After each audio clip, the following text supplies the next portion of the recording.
국민의힘이 친북단체로 알려진 조총련 주최 행사에 참석한 윤미향 무소속 의원을 비판하며 국회 윤리특위에 제소했고 민주당은 최상병 순직 사건 수사 외압 의혹에 특검과 국정조사가 필요하다고 주장했습니다.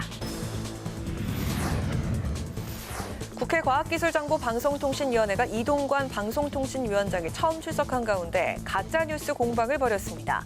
정부의 연구개발 R&D 예산 삭감을 놓고도 충돌했습니다.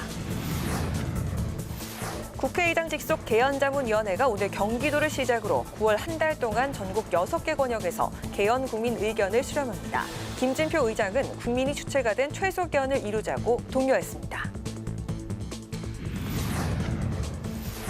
파워 인터뷰, 오늘은 정기국회 본격 돌입과 함께 가장 뜨거운 쟁점 현안으로 떠오른 홍범도 장군 흉상 이전 논란과 박정훈 전 수사단장 구속영장 기각으로 새로운 국면으로 접어든 최상병 사건의 쟁점을 김병주 더불어민주당 의원에게 들어보겠습니다.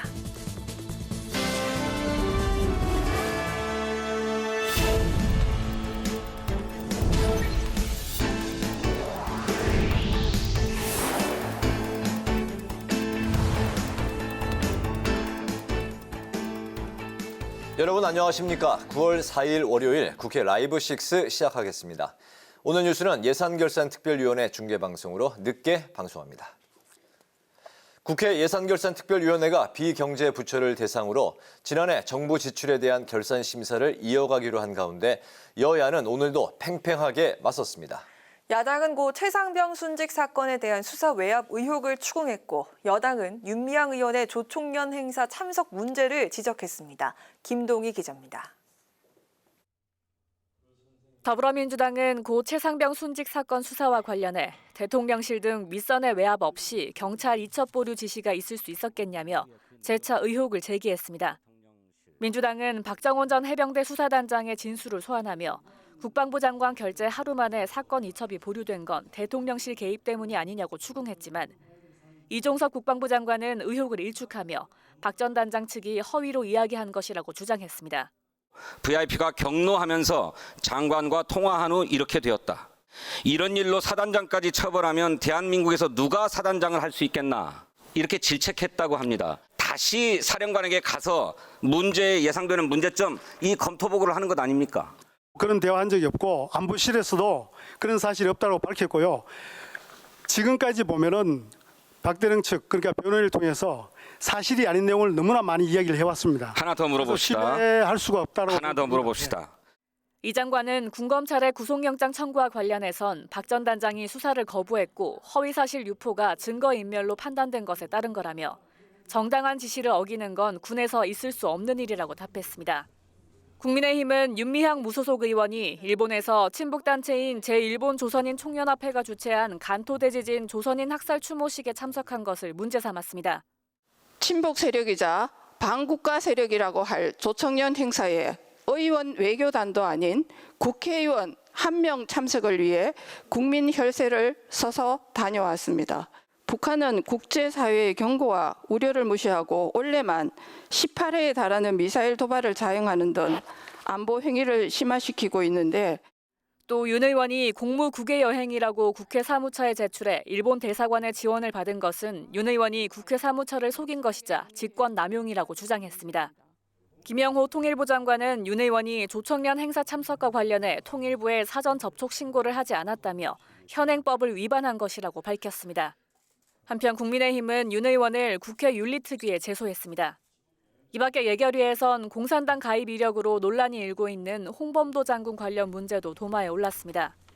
해군 홍범도함 개명 논란에 대한 입장을 묻는 야당 질문에 이종섭 장관은 필요하다면 바꾸는 방안을 검토하겠다고 밝혔습니다. 국회 방송 김동희입니다. 국회 과학기술정보방송통신위원회 전체 회의에서는 연구개발 R&D 예산 삭감을 놓고 여야가 맞섰습니다. 특히 이동관 방송통신위원장이 처음 참석해 야당 의원들과 신경전이 오간 가운데 가짜뉴스 논란을 두고 설전을 벌였습니다. 유지희 기자가 보도합니다. 과학기술정보방송통신위원회에서는 여야 의원들이 R&D 예산 삭감을 두고 공방을 벌였습니다. 국민의힘은 전략적 예산 분배의 중요성을 강조하며 예산 뿌리기 시계 사업은 과감히 구조조정하겠다는 입장을 보였습니다.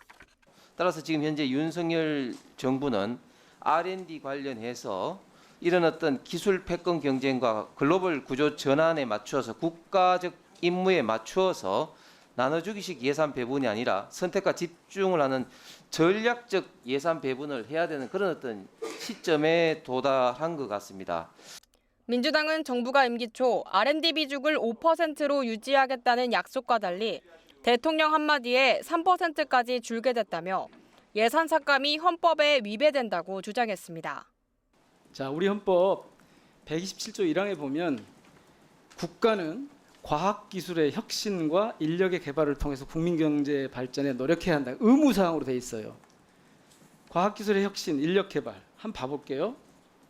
이 헌법 정신에 대해서 부정하는 건데 여야 의원들은 가짜뉴스와 방송통신위원회를 놓고도 설전을 벌였습니다. 국민의힘 의원들은 방통위의 지난 업무 처리 과정에 의문을 제기하며 김만배 씨의 기사가 사실이 아닌 것으로 드러나고 있는 상황에 이를 대대적으로 보도했던 언론의 경마식 보도는 지능범죄라고 지적했습니다. 민주당 의원들은 대선 당시 윤석열 대통령 장모의 불법 행위가 없었다는 주장을 보도한 기사들에 대해서는 손을 놓고 있다며 이동관 방송통신위원장에게 관련 언론사들을 조사해야 한다고 촉구했습니다. 한편 이동관 위원장은 가짜뉴스는 중대범죄 행위이고 엄중 조치가 필요하다며 재발 방지 차원에서의 원 스트라이크 아웃제 입법을 요청했습니다. 국회 방송 유지희입니다. 국회 정무위원회에선 라인펀드 환매 특혜 의혹을 놓고 여당은 불법 행위라고 지적했고 야당은 명예훼손이라고 맞받았습니다. 이복현 금융감독원장은 최승재 국민의힘 위원회 중진위원회 특혜성 환매를 받았냐는 질문에 자본시장법을 위반한 불법에 기인한 수혜자가 있다고 답변했습니다. 이용우 민주당 의원의 다선 국회의원 명시로 인한 명예훼손 지적에 대해 이 원장은 수익자가 누군지를 보도자료에서 뺐다면 그게 오히려 정치적 고려이며 직무유기 같다고 답했습니다. 국회 운영위원회에서도 해병대 최상병 사망 사건 외압 의혹과 관련해 대통령실 등을 상대로 집중 추궁했습니다. 야당은 국가안보실 제2차장과 국방비서관을 동시에 교체할 가능성에 대한 질의를 이어가며 최상병 사건 꼬리 자르기가 아니냐고 비판했습니다. 이에 이관석 국정기획수석은 이번 인사가 최상병 사건 이전부터 계획된 인사라고 답했습니다.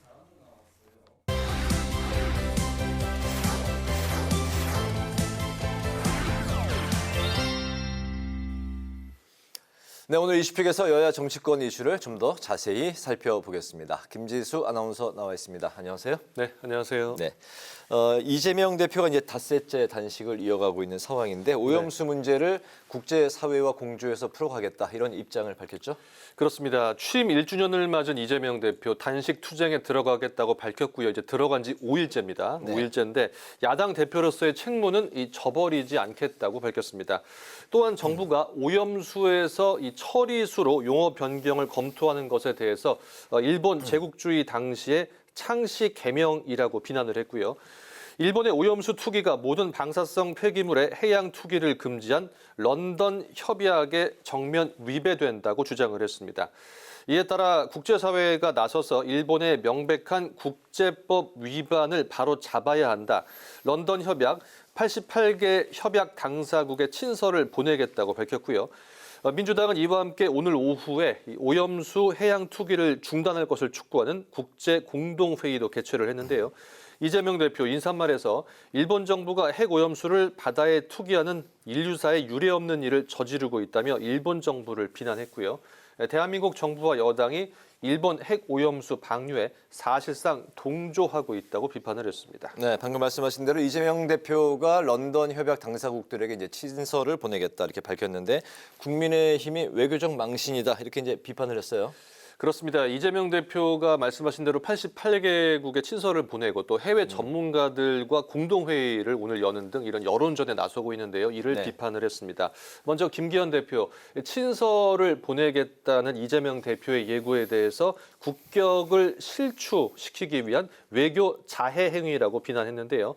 단식을 했는데도 집회 규모가 줄어들어 당황을 하고 있다. 그래서 시선을 해외로 돌리려고 한다고 주장을 했습니다.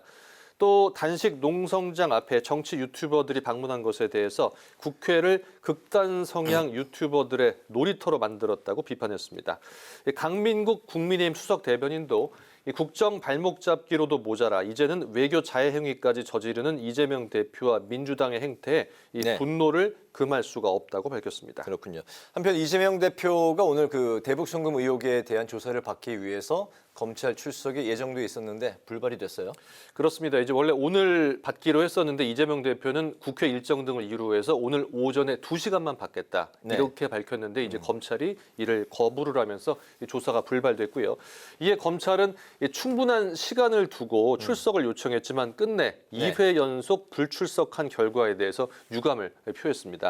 이런 가운데 이 대표는 국회 본회의 일정이 잡히지 않은 오는 11일부터 15일 사이, 그러니까 다음 주죠. 네. 이 다음 주에 출석하겠다고 밝힌 만큼 이 조사 시기가 아마 이 정도쯤이 될 것으로 보이는데요. 다만 현재 이 대표가 단식 투쟁에 들어가면서 이 건강 상태에 따른 변수가 있는 만큼 조사 일정이 더 늦어지지 않겠냐, 뭐 이런 분석도 나오고 있습니다. 네.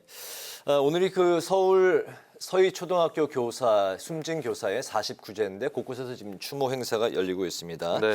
국회에서는 이주호 교육부 장관이 출석을 했고 관련된 질의가 이어졌어요. 그렇습니다. 말씀하신 대로 49제를 맞아서 전국 곳곳에서 추모 행사가 있었는데요. 오전 9시부터 서희초등학교에 이 추모 공간이 마련이 됐고요. 일반인도 찾을 수 있게 그렇게 구성이 됐습니다. 네. 오후 3시부터 또 추모제가 있었고 4시 반부터는 지금 국회 앞에서 대규모 추모 집회가 열렸고요. 또 한편 오늘 예결위에 이주호 교육부 장관이 출석을 했는데요. 여당은 교권 회복을 강조했고요. 야당은 교육부가 교사들의 집단 행동에 대해서 엄정 대응하겠다는 이 방침에 대해서 문제가 있다고 지적을 했는데요. 국민의힘은 학생 인권을 지나치게 강조한 것이 교권 추락의 원인이라며 학생 인권 조례가 문제라는 뜻을 내비쳤고요. 민주당은 이주호 장관에게 왜 연가를 내면 위법인지, 특히 추모제에 가는 것이 집단 행동이라며 막으려고 하는데 이는 권리가 아니냐 이렇게 지적을 했습니다. 이 장관은 이 학교라는 공간이 학생들의 학습권이 존중돼야 하는 곳이라는 입장을 밝혔습니다. 네, 여야가 이제 교권 회복에 한 목소리를 내고 있는데 그렇기 때문에 입법에도 이제 속도를 낼 것으로 보이네요. 네, 지금 교권 회복 4법에 지금 속도를 낼 것으로 보이는데요. 여야가 오는 7일에 교육위 법안 심사 소위를 열어서 이 4법에 대한 논의를 이어갈 것으로 보입니다. 네. 교권 회복 4법은 교원 지휘법과 초중등 교육법, 또 유아 교육법, 그리고 교육기본법 개정안 이렇게 4법인데요. 이 소위를 통과하고 나면은 7일에 14일에 전체 회의, 교육위 전체 회의가 있고요. 21일에 이 본회의에서 법안들을 통과시키겠다는 계획입니다. 다만 이 교권 침해 시 이를 학교 생활기록부에 기재하는 이 교원지휘법 개정안 일부 조항에 여야가 이견이 있어서 이 논의 과정에 이 변수가 될 수 있는 상황입니다. 그렇군요. 이제 그런가 하면 이제 오늘 있었던 교사들의 집단 행동에 대해서 교육부가 이제 대응을 하겠다는 이제 그 방침을 밝혔는데 네. 여야가 이제 공방이 오가고 있는 상황이에요. 그렇습니다. 오늘 이 연가나 병가를 낸 교원들을 징계하겠다는 것이 교육부의 방침인데요. 다만 이제 오늘이 추모의 날이기 때문에 네. 구체적으로 교육부가 어떻게 징계하겠다 이런 내용을 밝히지는 않았습니다. 하지만 교육부는 앞서 이 공교육 멈춤의 날에 집단 연가나 병가를 사용하는 교원이나 또 이를 승인하는 교장에 대해서 최대 파면이나 해임이 가능하고 형사 고발까지 가능할 수 있다 이렇게 경고를 했는데요. 이에 국민의힘은 교육이 멈춰서는 안 된다며 오늘은 공교육과 교권이 회복되는 날로 기억돼야 한다고 강조했는데요. 정치 투쟁을 교실로 옮겨온 단체 그리고 신성한 선생님을 스스로 노동자로 격화시킨 단체를 언급하며 교사들의 집단 행동에 특정 단체의 책임이 있다는 입장을 내놨습니다. 네. 반면 민주당은 교육부가 무너진 교권보다는 집회에 참여하는 교사에게만 침묵을 요구하고 있다고 주장을 했는데요. 이소영 원내대변인, 이 정부가 알아서 할 테니 교사들은 입 다물고 침묵하라는 말이냐, 교사들의 입을 틀어막는 정부를 어떻게 믿으라는 것이냐고 비판을 했습니다.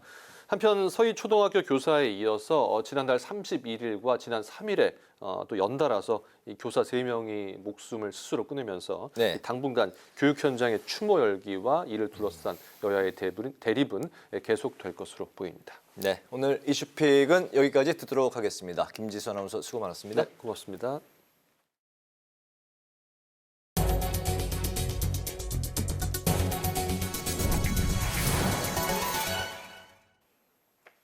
개헌 과정에 국민 참여를 유도하고 의견을 수렴하기 위한 국민공감 개헌 시민공청회가 전국에서 6차례에 걸쳐 진행됩니다. 경기도청에서 열린 첫 공청회엔 김진표 국회의장이 참석한 가운데 각계 전문가들과 시민들이 함께 국민이 주체가 된 개헌을 위해 다양한 의견을 나눴습니다. 문그린 기자입니다. 국회의장 직속 헌법 개정 및 정치제도 개선 자문위원회가 개헌에 대한 국민 의견 수렴에 착수했습니다. 경기도를 시작으로 9월 한 달 동안 전국 6개 권역을 잇따라 순회하며 국민공감 개헌 시민공청회를 개최하는 겁니다. 첫 공청회에 참석한 김진표 국회의장은 새 시대에 맞는 개헌으로 다시 한번 대한민국 대도약의 계기를 마련하자며 국민이 주체가 돼 개헌을 완성하자고 독려했습니다.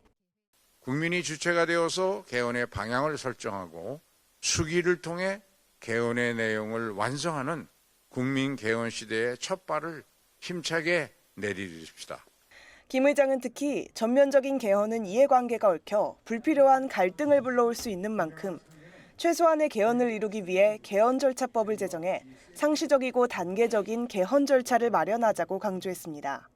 개헌 공론화 과정을 오늘과 같은 과정을 법으로 정해서 지속적으로 국민적 여론을 수집해서 정치권에 개헌을 하는 것이 그 정당의 국민적 지지를 높이는데 반드시 필요하다는 그런 현실적인 그런 압박을 가해야만 이 개헌이 성사될 수 있다고 생각합니다.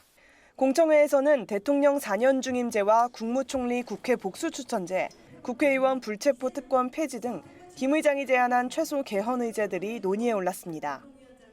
특히 대통령 임기와 관련해 참석자들은 5년 단임제의 문제를 해결해야 한다는 의견과 4년 중임제가 그 해결 방법이 될 수 없다는 의견으로 맞섰습니다. 우리 손으로 뽑았던 대통령이 한 번의 임기 동안 얼마나 잘했는지를 우리가 직접 그 대통령에 대해서 판단하고 평가할 수 있는 중임제 제도를 이제는 가져올 때가 되지 않았는가라는 생각입니다. 4년 중임제를 지지하시는 분들의 경우에 있어서 결국 재선에 성공한 두 번째 임기는 5년 단임과 똑같은 어떤 레임덕과 무책임한 정책 추진의 위험에 노출되어 있다라고 하는 그 위험성은 간과하고 계신 것 같습니다.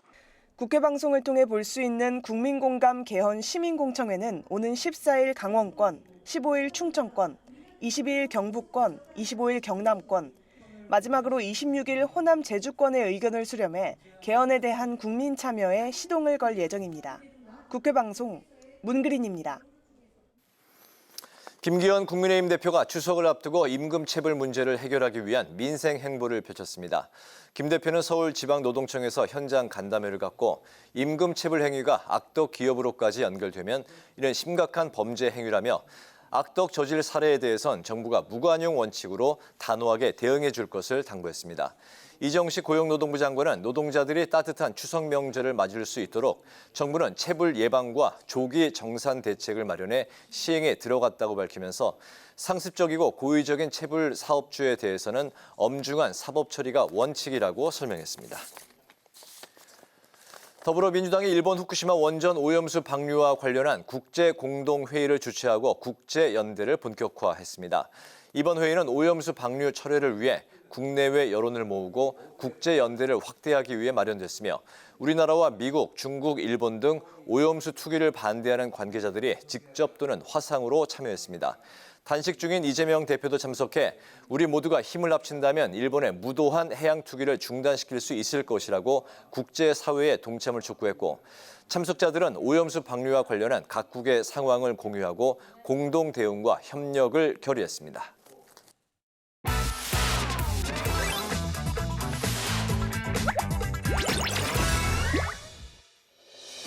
9월 4일 강아랑이 전해주는 정치권의 뜨거운 말말말 강아랑의 정치랑입니다. 자, 오늘 첫 번째 주제는 국민만 믿고 대 관종 DNA입니다. 이재명 민주당 대표가 무기한 단식 투쟁을 5일째 이어가고 있죠. 일본 오염수 방류 등 정치 현안과 관련해 윤석열 정부의 독주를 막겠다는 게 이 대표의 단식 이유인데요. 많은 분들이 단식 천막을 찾아왔다고 밝힌 이 대표, 오직 국민만 믿고 가겠다면서 단식 의지를 드러냈습니다. 친명계도 이 대표의 단식을 응원하면서 힘을 싣는 모양새인데요.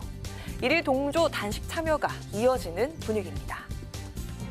내일 모레 이렇게 해서 박찬대, 서영기 쭉 이어서 이제 할 거고 제가 일요를 할 수밖에 없잖아요. 김기현 국민의힘 대표는 국회에서 단식 농성 중인 이 대표를 향해 관종 DNA만 엿보인다면서 비판했습니다. 야당의 수장의 모습을 보기보다는 관심 받고 싶어하는 관종의 DNA만 엿보일 뿐입니다. 검찰의 소환 조사 소식에 뜬금포 단식을 천명하더니 국회를 극단 성향 유튜버들이 놀이터로 만들어버렸습니다. 단식한다고 하는데 실제 단식인지 단식 쇼인지도 의문이지만 이 대표의 단식 방식을 두고 반반 농성이란 지적도 제기됐습니다. 오전 10시부터 오후 10시까지는 국회 본청 앞 천박 농성장에 있지만 늦은 밤 이후부터는 이 대표가 국회 당대표실로 옮겨가기 때문입니다. 또 이 대표가 단식 중에도 장외 집회에 참석하는 등 기존의 단식 방식과 차이를 보이자 여야는 공방을 벌이는 상황입니다. 낮에는 농성장에서 단식을 하고 밤에는 당대표실에서 또 잠을 청하는 걸로 국민의힘에서 이걸 두고 이제 웰빙 단식이다. 보수 유튜버들이나 보수 지지층들이 소리도 지르고 막 여러 가지 방해 행위들을 하고 있어서 사실 경호 인력들이 굉장히 힘들어하고 있습니다. 그런데 그게 밤에까지 계속 이어지는 상황이 되면 주변 사람들이 너무 힘들기 때문에 어쩔 수 없이 그렇게 선택을 한 것이라고 저는 좀 이해를 하고 있습니다. 검찰 조사를 피하기 위한 실수 아니냐는 비판도 나오고 있지만 국민만 믿고 가겠다는 이재명 대표의 무기한 단식 농성은 계속될 것으로 보입니다. 자, 이어서 두 번째 주제는 공교육 멈춤의 날입니다. 서울 서희초 사망교사의 49제인 오늘 각 지역에선 고인을 추모하고 교권 회복을 촉구하는 행사가 이어졌습니다. 전국의 교원들은 연가와 병가를 내고 서울에서 열리는 추모 행사와 공교육 멈춤의 날 집회에 참석했는데요. 이주호 교육부 장관은 어제 교사들을 향해서 담화문까지 발표하면서 집회 움직임을 만류하기도 했죠. 교육당국은 재량 휴업을 불허하면서 징계를 예고한 바 있는데요. 교육부 관계자는 오늘 브리핑에서 징계 여부에 대해서 말을 아끼면서도 기존 징계 원칙이 바뀌진 않았다고 밝혔습니다. 자, 이런 교육부의 대응에 야당은 일제히 반발하고 나섰는데요. 교육부를 맹 비난하는 한편 집단 행동을 예고한 교사들에게 연대 메시지를 보내기도 했습니다. 징계하겠다, 형사 고발하겠다 등등으로 이 추모 모임 참석까지 방해하고 막고 있습니다.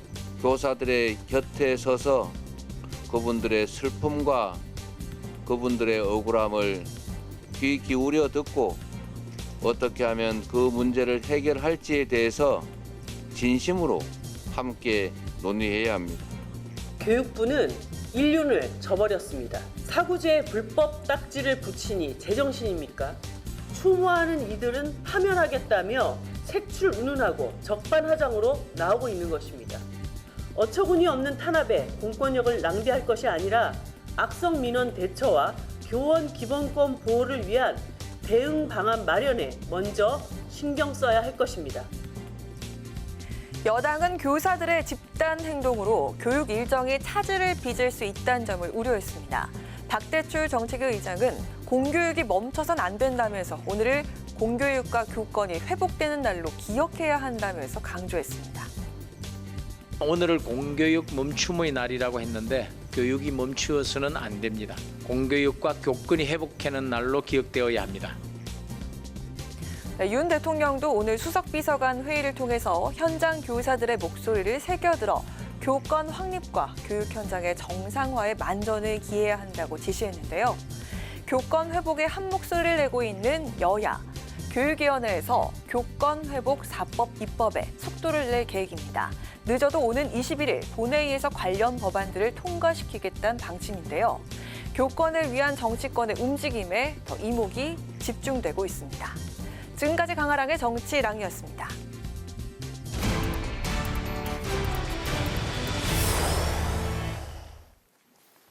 오늘 전국의 교사들이 국회를 비롯해 전국 곳곳에서 공교육 멈춤의 날이라는 이름으로 대규모 집회를 열었습니다. 특히 집회를 앞두고 나흘새 3명의 교사가 잇따라 사망하면서 추모 분위기가 더욱 확산하고 있는데요. 교사들 외침에 국회가 어떻게 대답해야 할지 권은희 국민의힘 의원을 연결해서 관련한 말씀을 자세히 들어보겠습니다. 안녕하십니까, 의원님? 안녕하세요. 네, 안녕하십니까. 네, 공교육 멈춤의 날 연단에 선 교사는 교사로 살고 싶다고 외쳤습니다. 하지만 이주호 교육부 장관은 이를 불법으로 규정하고 징계 방침을 세운 반면 조희연 서울시 교육감은 지지 의사를 밝혔습니다. 학교와 학부모 사이에서도 입장이 이제 갈리고 있는 상황인데요. 교사들의 집단 행동과 학교 재량 휴업에 대해서 의원님은 어떤 입장을 갖고 계실까요?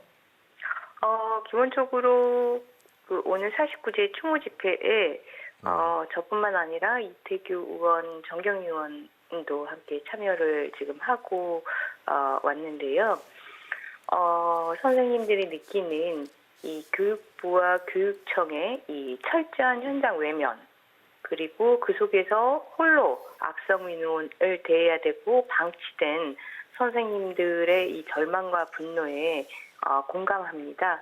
이 공감 속에서 오늘 참여를 함께하게 되었고요.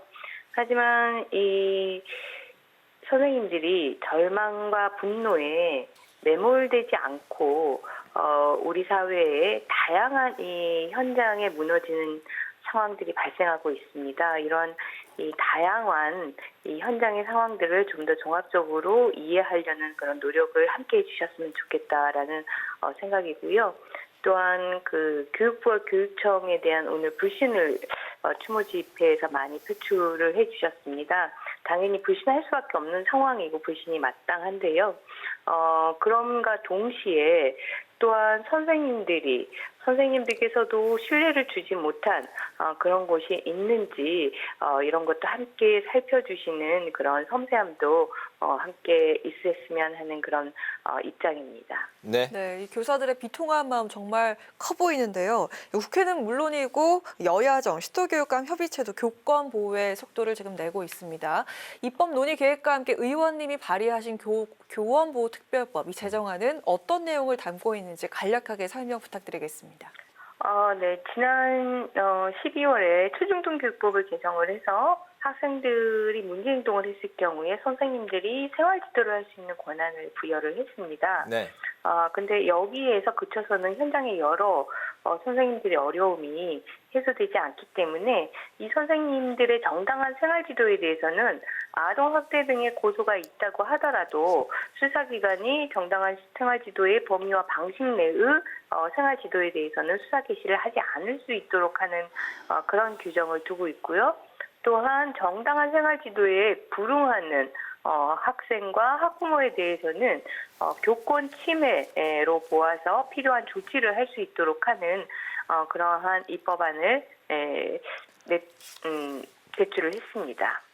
이재명 대표 단식이 오늘로 닷새째에 이제 접어들었습니다. 이재명 대표는 민주주의 파괴를 막기 위한 단식이다 이렇게 선언을 했는데 여당은 명분 뜬금 원칙 없는 산무 단식이다 이렇게 이제 방탄 꼼수라고 이제 비난을 하고 있는데요.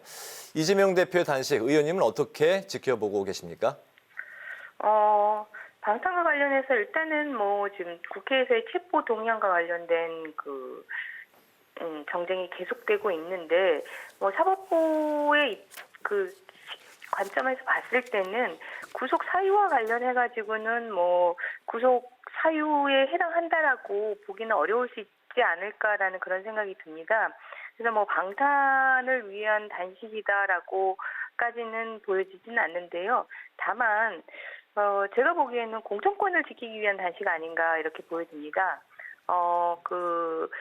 지금 10월부터 해서 이제 기소가 돼서 재판이 쭉 진행이 될 텐데요. 그런 재판 진행 중에 나오게 될 각종의 이재명 대표의 그간의 부적절한 그러한 모습들, 조치들, 이러한 부분들로서 어떤 대표의 권한을 행사하기가 계속 구설수에 오르면서 어려워질 텐데, 그런 경우를 대비를 해서 공천권을 지키기 위한 단식을 하는 거 아닌가. 왜냐하면 단식을 하고 나면 회복에 3개월 정도 소요가 되거든요.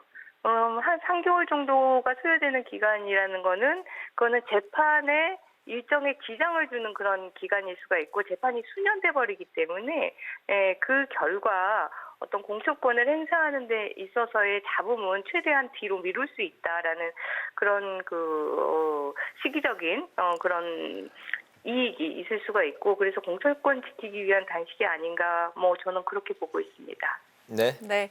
오늘 말씀 여기까지 듣겠습니다. 고맙습니다. 네, 감사합니다. 지금까지 권은희 국민의힘 의원과 이야기 나눠봤습니다.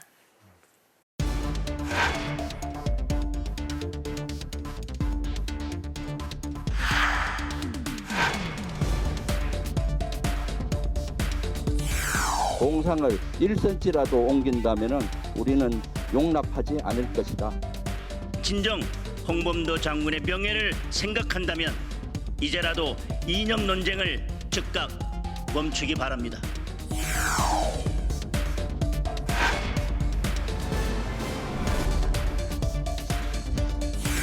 대통령의 개입 의혹이 보도되자마자 전 수사단장에 대해서 구속을 시도했습니다. 외압의 몸통으로 의심받는 윤석열 대통령이 이제 국민 앞에서 입장을 밝힐 때입니다. 잘못을 엄중히 처벌해야 하지만 죄 없는 사람을 범죄인으로 만들어서도 안 되는 것이 장관의 책무입니다. 대통령실에서 저한테 조사 결과에 대해서 어떠한 지침을 제가 받은 게 없습니다.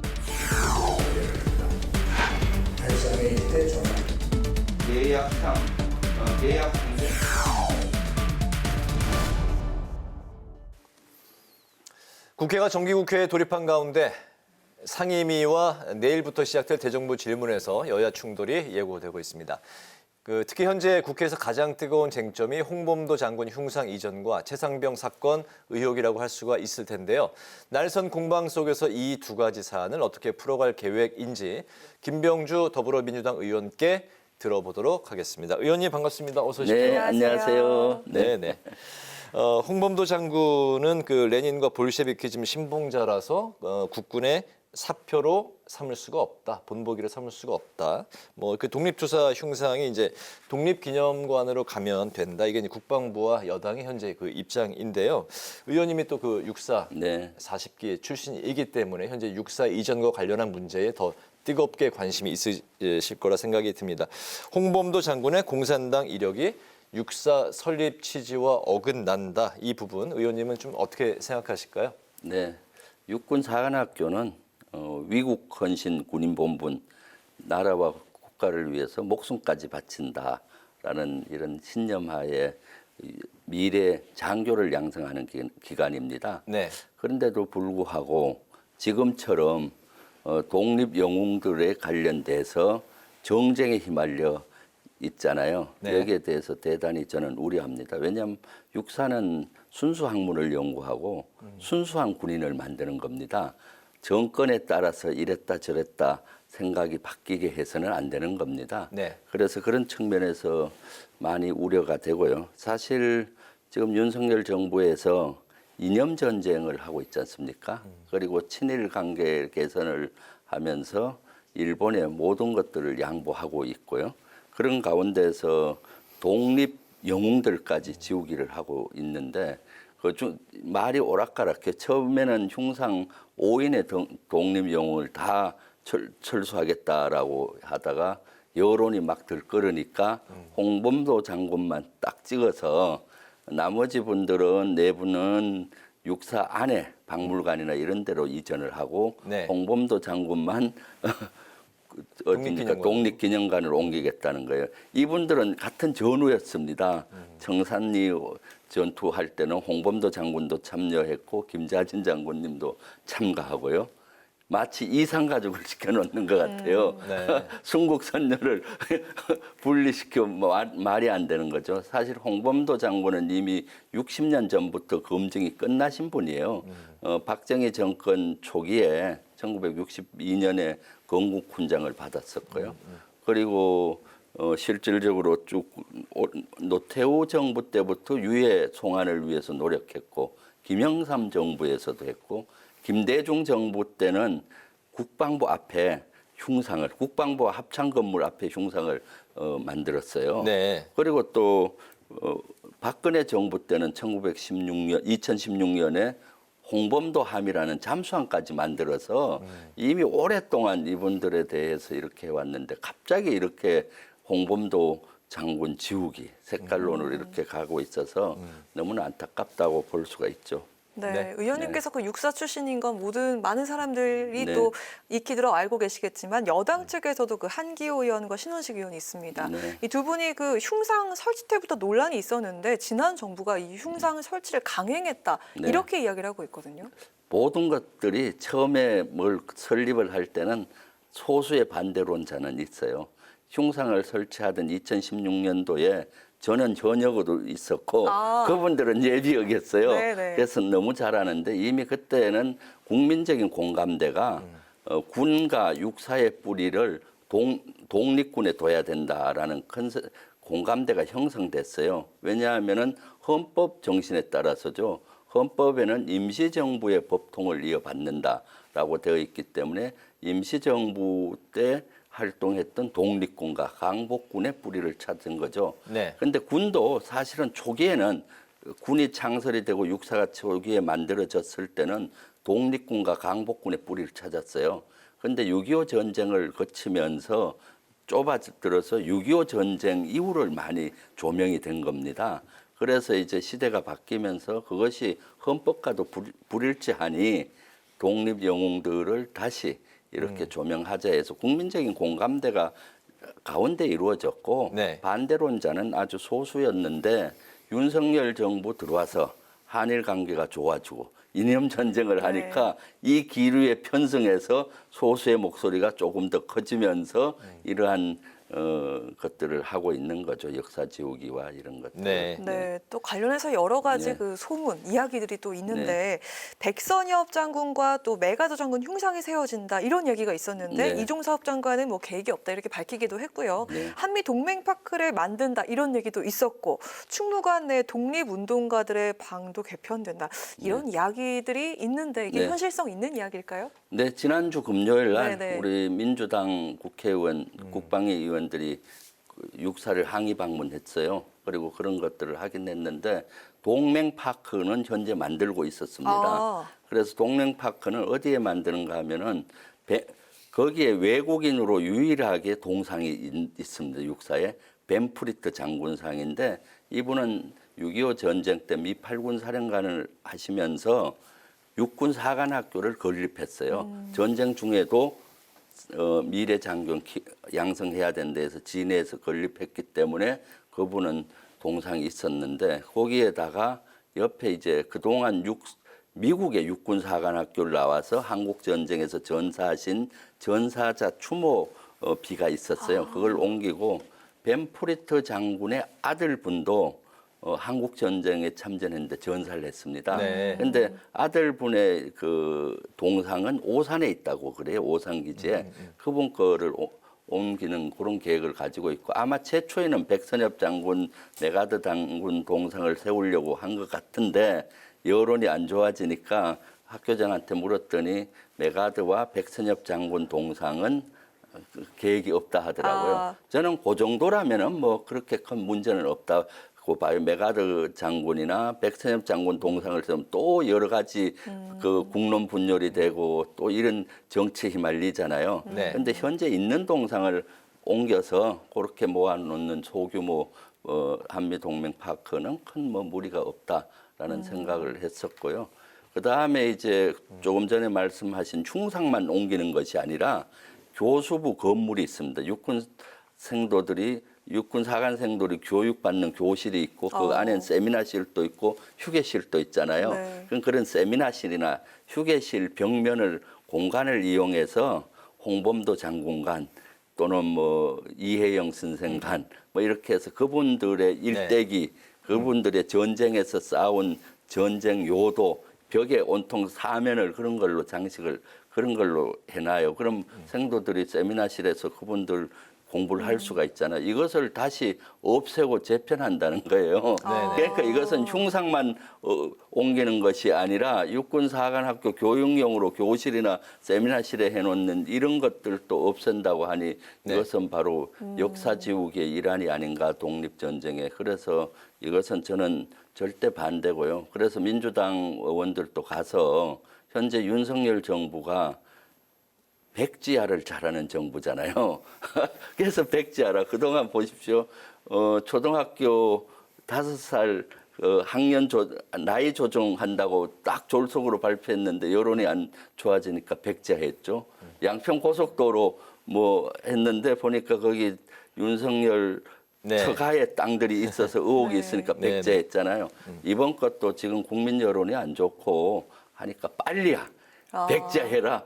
윤석열 정부의 주특기 백지화를 주장을 했고 교실 안에 있는 그런 것도 손대지 말고 좀 더 보완해서 더 멋있게 만들기를 저는 원합니다. 알겠습니다. 그 육사 출신이신데 또 육사에 항의 방문하셨을 때 또 심경이 여러 가지 또 이렇게 많이 있으셨을 거라고 생각이 드는데 가서 홀대를 많이 받았습니다. 홀대를 받았다고요? 네. 그래서 저가 마음이 아팠어요. 왜냐하면은 차량 출입 처음에는 기자단과 같이 가기로 했는데 기자단 오케이 했다가 한 이틀 후에 기자단은 안 된다고 그래서 의원들만 와서 학교장을 만나게 해주겠다 해서 갔고 차량 출입까지 다 승인을 받은 거예요. 근데 정문 들어가는데 차량을 못 들어가게 하는 겁니다. 전부 버스를 타고 들어가는 거예요. 그러면 흉상이나 이런 데 못 가게 하기 위해서 죄인처럼 버스에 호송에 가듯이 그래서 나 뭐 버스 못 탄다. 차라리 걸어가겠다 하고 걸어갔고 했는데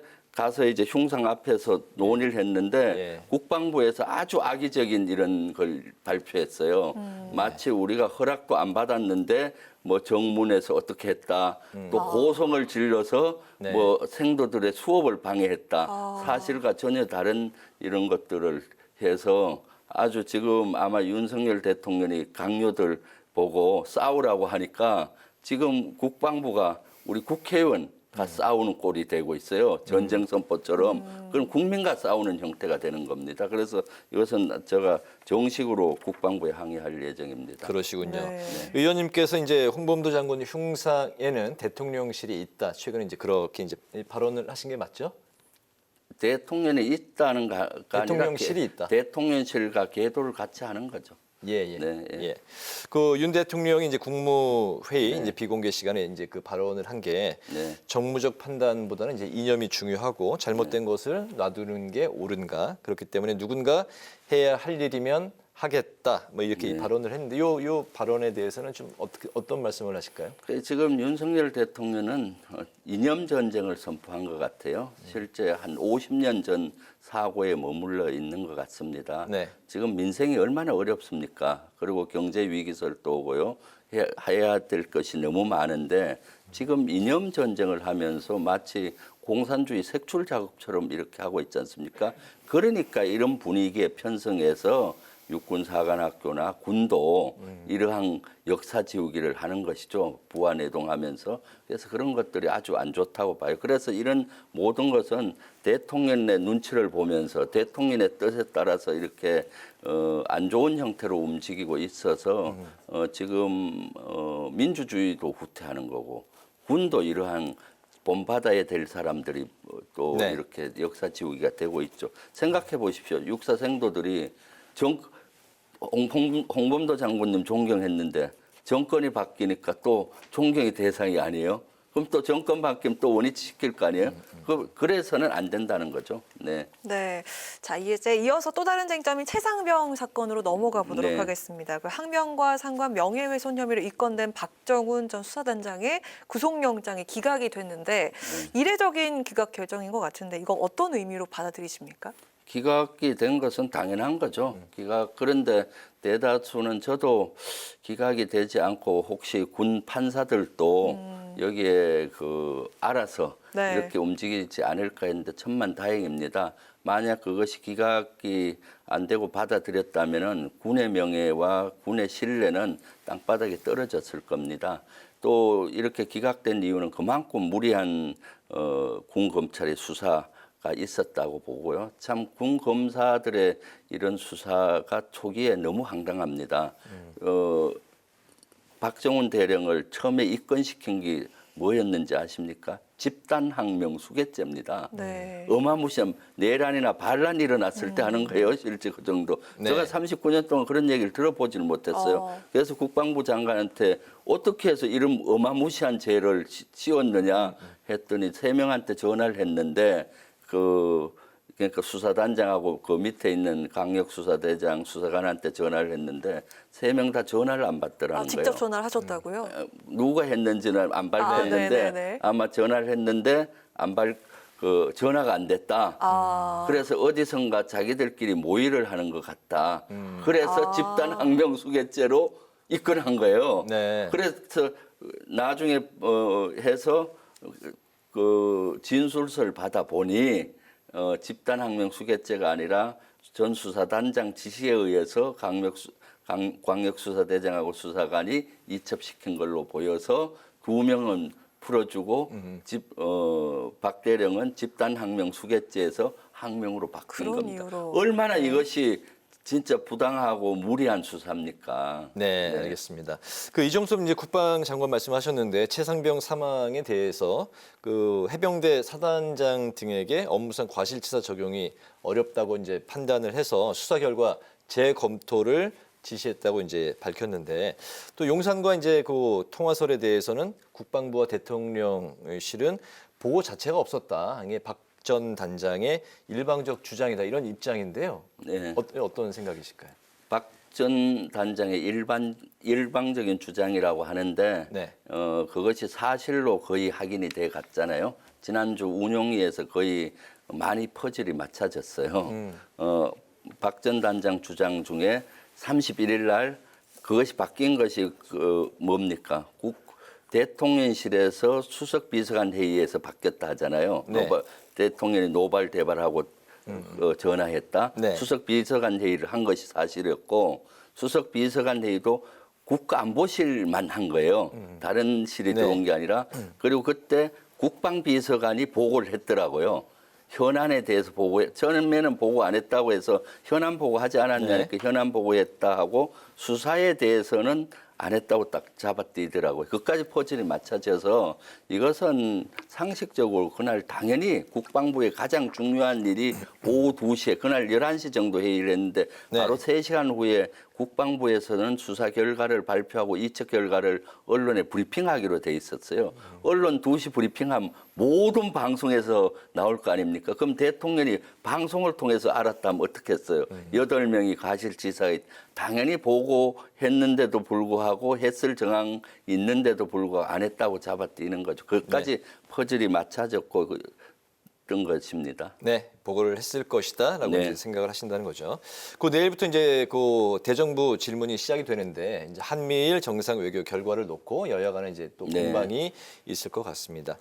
야당은 사실상 일본과 준군사 동맹을 맺었다. 또 의원님께서는 호랑이를 안방에 들여놓은 격이다. 또 이렇게 네. 이제 표현을 하셨습니다. 네. 기억나시죠? 네, 그렇죠. 네. 이런 우려에 대해서 대통령실이 위기 발생이 이제 시에 3국의 공동 대응은 꼭 따라야 하는 건 아니다. 또 이런 입장을 네. 밝혔거든요. 네. 예, 어떻게 생각하실까요? 저는 한미 동맹 강화는 적극 찬성이에요. 네. 그런데 한미 일본을 포함을 해서 하는 것은 한미일 적정한 수준 이상 가서는 안 된다고 봐요.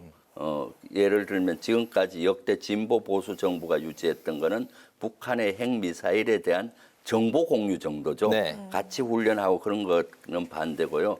이번에 한미일 정상회담에서는 한미일 동맹으로 가는 여러 가지 계단을 가고 있다라고 보여지고요. 네. 그다음에 왜 일본 호랑이를 안방에 들은 격이냐? 한미일 동맹으로 간다면 일본과도 동맹으로 가는 길을 가고 있는 거잖아요. 일본은 독도 영유권을 주장하면서 영토적인 야심을 아직도 갖고 있어요. 그럼 그러한 일본을 그렇게 되면 지금도 군사 대국화를 용인하잖아요. 좀 더 군사 대국화가 되면은 이제 독도 찾겠다고 하겠죠. 벌써 한미일 정상회담 했는데도 미국은 동해를 일본해로 표기하고 있습니다. 이거조차도 예전에는 동해 플러스 일본해 중립적으로 적었는데 지금은 아예 동해로 표기하지 않고 일본해로 하고 있습니다. 한미일 정상회담이 정상적으로 이루어진다 그런 것들을 바로 잡아야 되는 거죠. 그러니까 한미일 정상회담에서 우리가 군사협력이 강화되더라도 미국과 일본의 어떤 돌격대장 역할을 하는 것밖에는 되게 어려운 꼴이 되는 거죠. 네. 네, 북한의 도발이 점점 날이 갈수록 강도를 더해가고 있는 상황 속에서 이 한미일 공조 강화에 좀 안도감을 느끼는 분들이 있는 반면에 좀 더 불안해하는 시각도 있고 또 반면 중국의 반발을 우려하는 그런 시각도 존재합니다. 북한 그리고 중국과의 관계 전문가로서 어떤 자세를 취하는 게 더 현명하다고 생각하시는지 들어보겠습니다. 우리 국익을 위해서는 한미 동맹 강화를 기본으로 하고 주변국가 일본과 중국이나 주변국가 잘 지내야 됩니다. 안보만 볼 수가 없잖아요. 경제, 문화 다 봐야 되지 않습니까? 한미일이 강화되면 강화될수록 중국과 주변국가 멀어져요. 그럼 우리 글로벌 경제 지도로 반쪽이 나는 거고 글로벌 문화 지도로 반쪽이 납니다. 지금 30년 동안 우리가 얼마나 노력해서 글로벌 경제 지도, 글로벌 문화 지도를 넓혔지 않습니까? 그래서 한미일 동이 강화되면 강화될수록 경제 안보 위기도 오고요. 동북아의 불균형성이 높아지잖아요. 안보의 불균형성이 바로 경제 직격탄을 맞게 되고 또 우리가 지금 K-팝 또는 한류 열풍이 중국, 러시아로 번져가는데 그것이 거의 차단이 됩니다. 사실 문화 전파를 통해서 문화의 영토를 넓히는 것만큼 중요한 게 없는데 그러한 길이 점점 없어지기 때문에 한미일 협력이 강화되면 강화될수록 장점보다는 단점이 훨씬 많다. 이렇게 이해하시면 될 것 같습니다. 알겠습니다. 이제 9월로 접어들면서 이제 21대 국회 이제 뭐 한 7개월여 정도 남았나요? 네. 네, 이제 그 마음이 좀 바빠지실 것 같고 정리할 부분은 또 정리하고 이제 그 계획들이 있으실 것 같습니다. 남은 그 임기 동안에 어떤 일들에 좀 집중하고 싶으시고 또 내년 총선 계획까지 같이 좀 들어볼까요? 네, 일단 국회의원은 국정감사와 예산, 정기국회 두 개를 크게 다루지 않습니까? 그래서 저는 국방위하고 운영위를 담당하기 때문에 그런 예산 문제를 아주 꼼꼼히 따져보고 그다음에 여러 가지 국정감사로서 실제 행정부가 윤석열 정부 들어와서 많은 분야에서 무리수를 떠고 또 후퇴하는 면이 있습니다. 그런 것들을 낱낱이 한번 살펴보려고 그러고요. 그리고 제가 또 남양주 을 지역에 재선을 도전을 했습니다. 그렇기 때문에 틈틈이 지역에 가서도 소통을 하면서 하려고 합니다. 아주 바쁜 시간이 될 것 같습니다. 남은 기간 동안 이제 국방 예산에 좀 집중하고 싶고 내년 이제 남양주 을에 또 그 출마 계획까지 포부를 밝히셨습니다. 남양주 뭐 아주 아름다운 동네죠. 네, 그렇습니다. 남양주는 지금 아주 발전하는 도시입니다. 그렇기 때문에 통합적인 발전이 부족한데 제가 가서 재선이 되면 아니 통합적인 발전을 해서 대한민국의 중심 도시로 만들고 싶습니다. 알겠습니다. 파워인터뷰 이제 마칠 시간이 됐습니다. 오늘은 홍범도 장군 흉상 이전 논란 그리고 최상병 사건 의혹 그리고 한미일 공조 강화에 관해서 김병주 더불어민주당 의원께 관련 말씀을 들어봤습니다. 오늘 말씀 잘 들었습니다. 네, 감사합니다. 오늘 국회 라이브 6는 여기까지입니다. 시청해주신 여러분 고맙습니다.